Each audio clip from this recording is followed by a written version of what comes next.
શ્રી ગુસાઈજી પરમ દયાળ કી જય। સંગીતની સાચી કદર વિધના यह जिय जान के शेष दिए नहीं कान धरा मेरू सब डोलते सुन तान सेन की तान। ગ્વાલિયરના એક બ્રાહ્મણનો પુત્ર તાનસેન સંજોગવશત કોઈ નિષ્ણાંત મુસ્લિમ ગવૈયાના સંપર્કમાં આવ્યો। એને સુંદર સંગીત શીખવાડ્યું। એની કુદરતી શક્તિઓ વિકસી। એ સરસ્વતીના ઉપાસકની સંગીત સાધના એટલે આગળ વધી એ મહાન સંગીતકાર બન્યો। એકવાર દિલ્હીના બાદશાહના દરબારમાં તાનસેન ગાવા ગયો ત્યારે બાદશાહ ઘણો પ્રસન્ન થયો। મોટી બક્ષિસ આપી। એટલું જ નહીં, પોતાના દરબારી ગવૈયા તરીકે એની નિમણૂક કરી। પછી તો તાનસેનનું માન વધી ગયું। અવકાશના સમયમાં એ કદરદાન રાજા મહારાજાઓ, સંત મહંતો વગેરે પાસે જતો અને શાસ્ત્રીય સંગીત સંભળાવતો। સૌ બક્ષિસ આપીને એનો સાર સત્કાર કરતા। બાદશાહનો માનીતો ગવૈયો ને એકવાર એ ફરતો ફરતો વ્રજમાં આવ્યો। સાંભળ્યું કે ગોકુલ ગામના ગુસાઈજી શ્રી વિઠ્ઠલેશ સારા સંગીતજ્ઞ અને કદરદાન છે। એ ગોકુલ ઉપડ્યો। ઉષ્ણકાલના બપોરના સમય હતો। શ્રી ગુસાઈજી કેટલાક સેવકો સાથે વૃક્ષની છાયામાં ગોવિંદ ઘાટ પર વિરાજતા હતા। તાનસેન વંદન કરીને બેઠો। આપશ્રીએ એનો આદર કર્યો।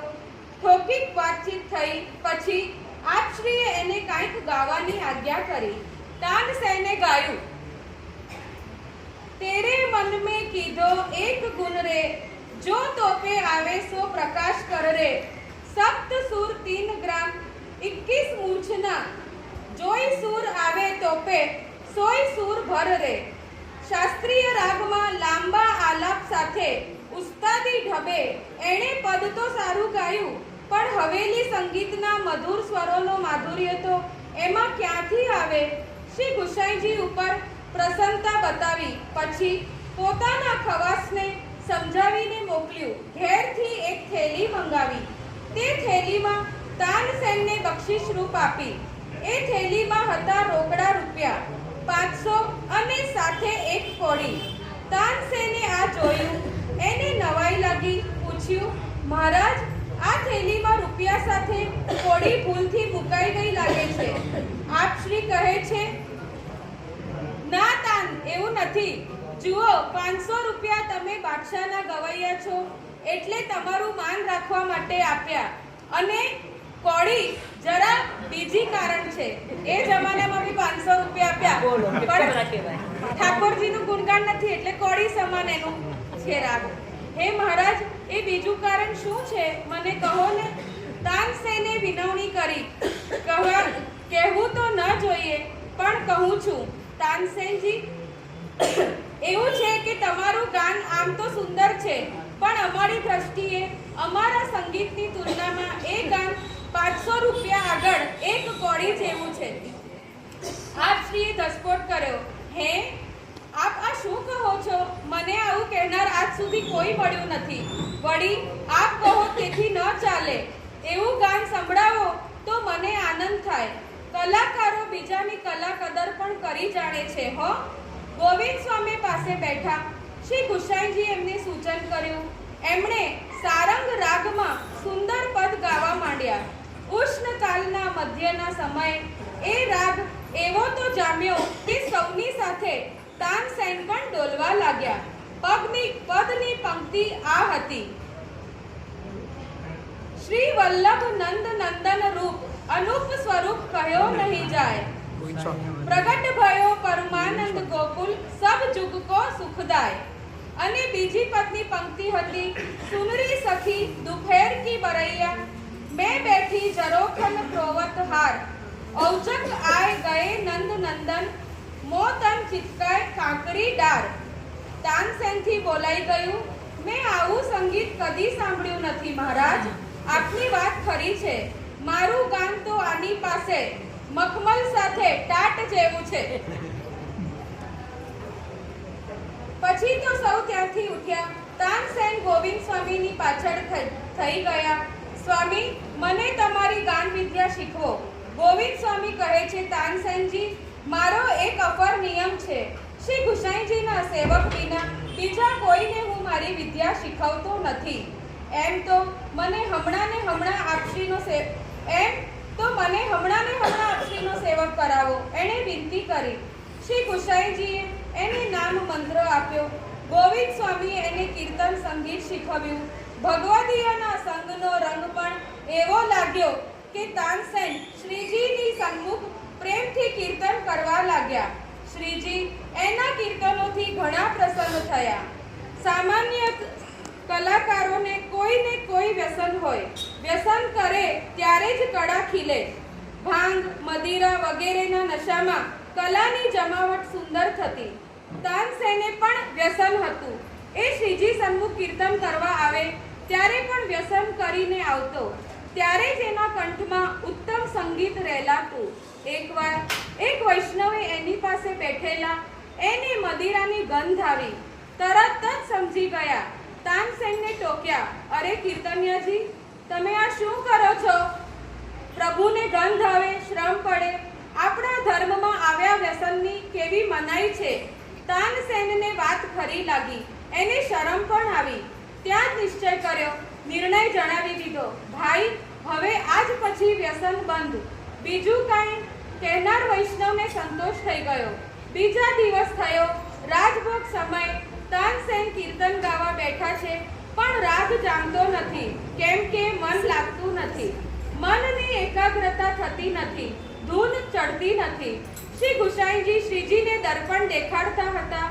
આજે શ્રીજીની પ્રસન્નતા ઓછી દેખાઈ.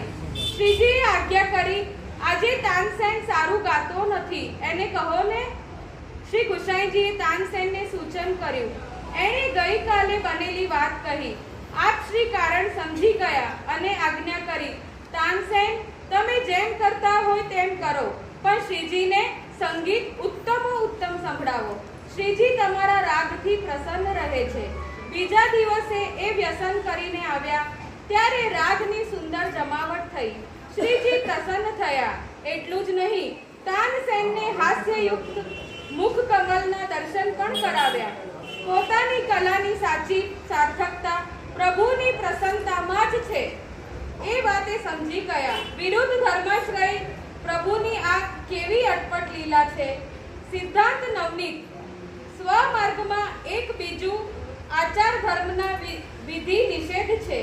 મેળ અને મર્યાદાની વાતો, જ્યારે બીજી બાજુ ભગવત સુખની ભાવનાની પ્રાધાન્ય ભોગવે છે. કૃપાપાત્ર ભગવદીઓ પણ કેટલીક વાર રીતથી ઉલટું કરતા જોવા આવે છે.